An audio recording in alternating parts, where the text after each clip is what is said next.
There's a peculiar silence that follows when someone asks how you're doing. A pause, a moment where you consider telling the truth, that your heart feels like a storm-tossed sea, but instead, you smile and say, "I'm fine. Fine." The great disguise of our time. Welcome back to the channel. Today we're exploring the hidden world of those who feel everything deeply, yet show nothing on the surface. If you've ever wondered why you build walls around your ocean of emotions, this conversation is for you. Have you ever noticed how some rainstorms never make it to the ground? The water evaporates on its way down, a phenomenon called virga. Beautiful from a distance, the sky weeping, but the earth never feeling a single drop. That might be the most perfect metaphor for what we're discussing today.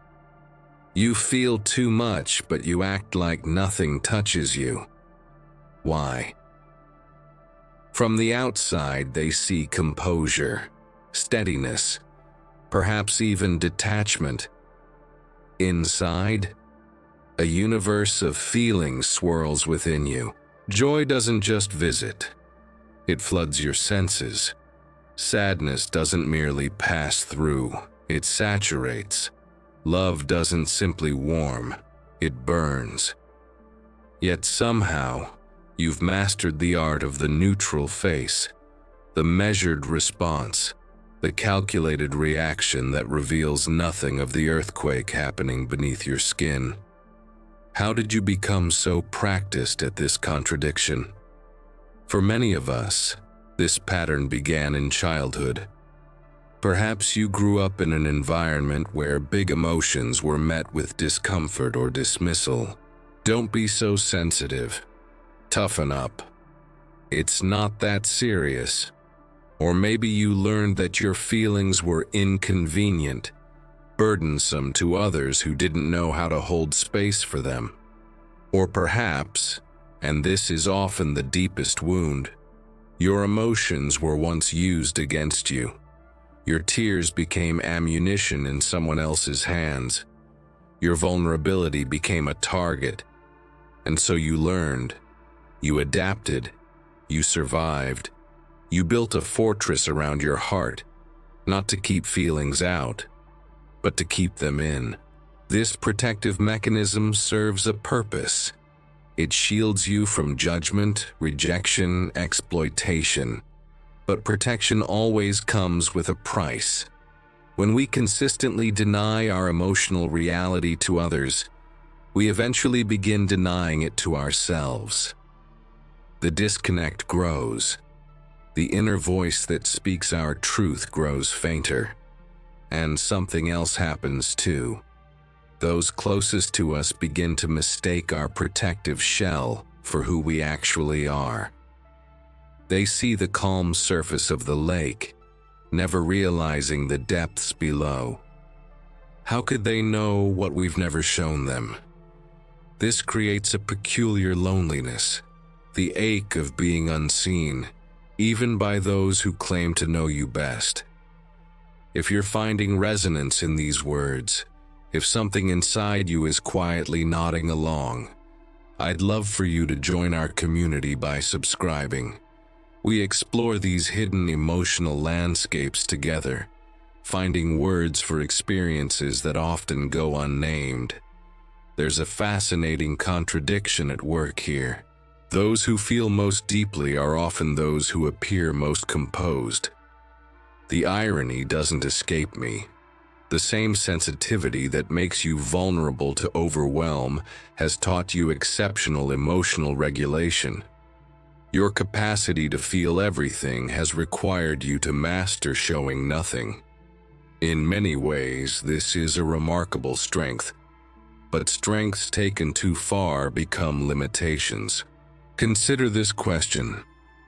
What might be possible if you allowed your outer expression to match your inner experience? Not always, not with everyone, but sometimes with someone.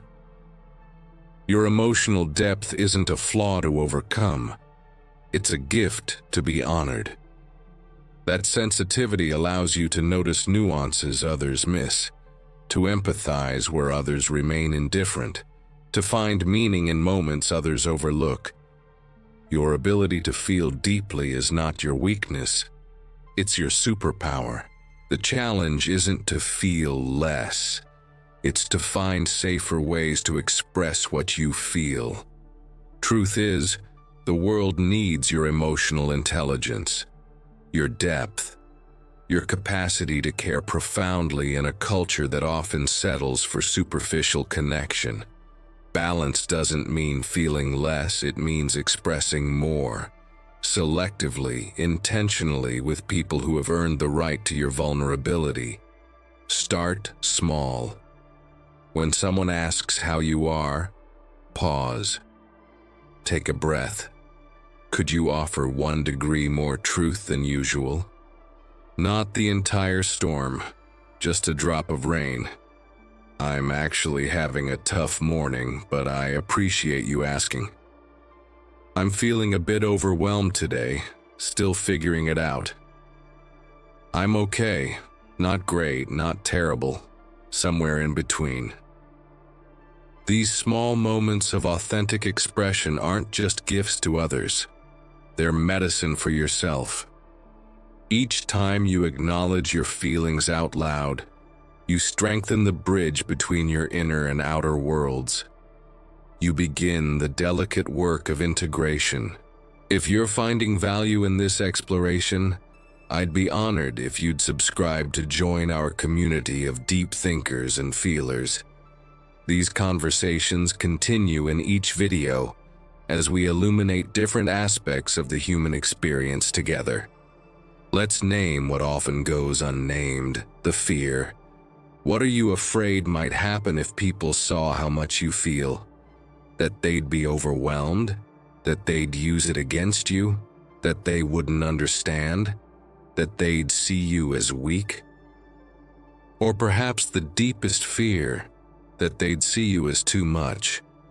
These fears aren't irrational, they're based on experiences, either yours or those passed down through generations of your family's emotional inheritance.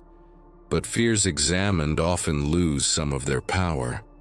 Ask yourself, is what you're protecting yourself from still present in your current reality? Or are you guarding against ghosts from the past? Many of us are still using emotional strategies we developed as children, long after we've outgrown the circumstances that made them necessary. Integration doesn't happen overnight. It's a practice, a daily choice to narrow the gap between what you feel and what you express. Start with a journal. Let your emotions flow freely onto the page. Find one person, just one, with whom you can be a little more real. Practice naming your feelings to yourself in real time as they arise. And perhaps most importantly, meet your emotional depth with compassion rather than judgment. Your sensitivity isn't a character flaw. It's not something to overcome or fix. It's a profound capacity for human experience. The goal isn't to tear down all your walls at once. That would be neither wise nor safe. The invitation is to create doors, windows, small openings that allow your inner world and outer expression to communicate more freely. In a world that often celebrates emotional detachment as strength, your depth is revolutionary. Your capacity to feel deeply gives you access to a richness of experience that many will never know. The challenge before you isn't to feel less. It's to find the courage to be known, gradually, selectively, with discernment. Because here's what I believe with my whole heart. Your sensitivity, properly channeled, becomes your greatest contribution to a world desperately in need of authentic connection. The next time someone asks how you're doing, and that familiar pause arrives, that moment of choice between protection and truth, remember this: Your feelings are not too much. They are exactly enough. They are the most human thing about you. And somewhere, someone is waiting for the permission that only your authenticity can grant them. Permission to be exactly as they are, too. If this resonated with you today, I hope you'll subscribe and join our ongoing exploration of these hidden emotional landscapes. Until next time, remember that your depth isn't your burden. It's your gift to a world that's forgotten how to feel.